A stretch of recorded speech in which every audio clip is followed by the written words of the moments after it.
Hey, what is going on, guys? Welcome to my YouTube channel, Ashke Pietism. It's been a long time since I made my last video, but today I'm again back to you with a lecture. Today I'm gonna talk about the relation of the biblical saint Joseph and Egypt. Now, we know from the biblical narrative that Joseph fled his brothers to Egypt. He was sold to the Egyptians by the Midianites. He was taken by the Midianites to the Egyptians when he was sold to the Midianites.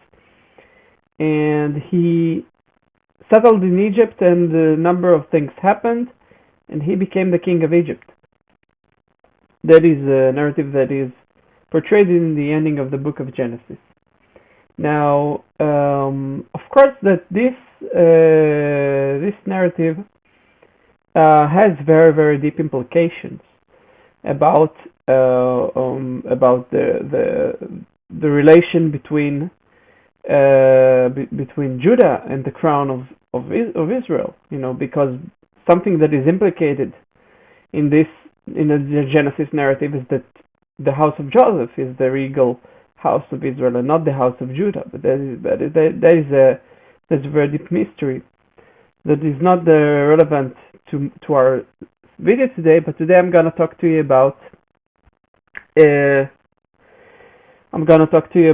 the mystery of Egypt in the context and in its relation to the mystery of Joseph in the context of the mystery of the principle of fertility. So first of all, we understand Egypt as a principle of fertility. Why is that? Egypt was well known in the biblical times, and it's also documented in the Bible that it is a very fertile land, and fertile lands had terrain and landscapes that were fit for agriculture, and that is why Egypt is fertile, because it has the Nile River, which was a very abundant river that was flowing throughout the entire land of Egypt. And it is even documented in the Bible in Genesis chapter 13. It is written, well waters. It is written of Sodom and Gomorrah, that before the Lord destroyed them, they were well watered, even if as the garden of the Lord, as the land of Egypt. The Egypt is portrayed as the garden of the Lord, that was very well watered and abundant. Now, second of all, in the book of Numbers, in chapter 11, verse 5, we're told that the Israelites say, "We remember the fishes that we ate in the land of Egypt freely," because the Nile was abundant with fishes, and it had even gigantic fishes. It was very abundant river, and there's an association with fishes with the Nile River. And the fish, we will see in the coming slides, and I also made a previous video about it. The fish symbolizes Joseph, basically. So let's talk about the natality of Joseph. Joseph is a principle of natality. First of all, he's qualified with symbols of fertility. Is portrayed as a sheaf a sheaf of wheat in his vision in Genesis 37 verse 7, and also he's the one who sells the corn from the abundant land of Egypt to the Israelites who come from the land of Canaan that has no corn. Second of all, he's portrayed as a fish in the blessing of Jacob to the sons of Joseph in Genesis 48, and third of all, he's portrayed as a bullock. Now, the bullock is also a symbol of fertility. Joseph is called a bullock in Deuteronomy 33 when Moses blesses the tribes.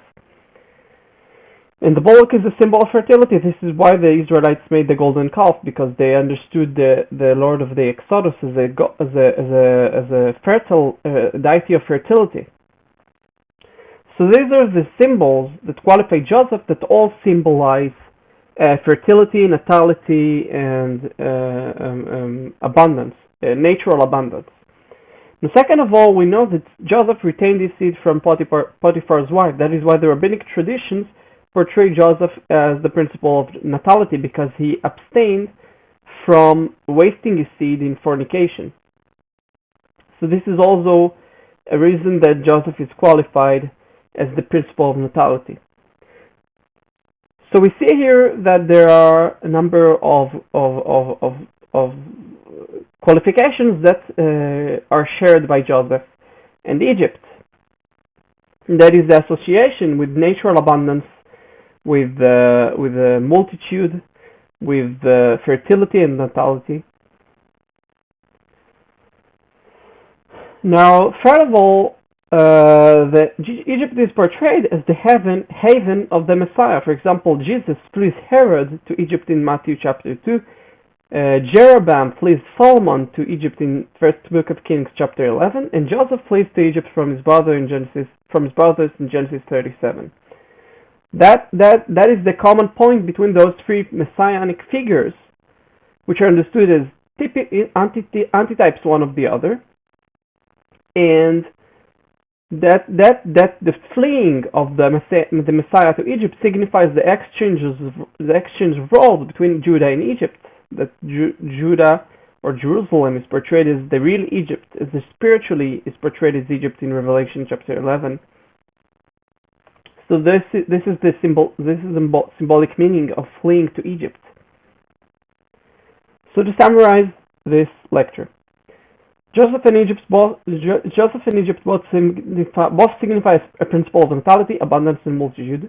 Second of all, Egypt is the haven to which Christ flees from the Antichrist, like Solomon and Herod.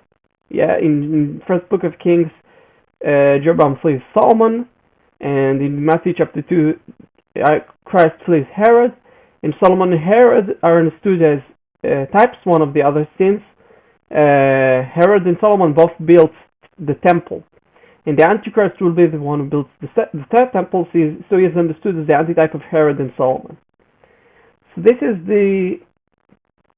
the lecture. I hope you enjoyed it, and come back for my next video. Bye bye.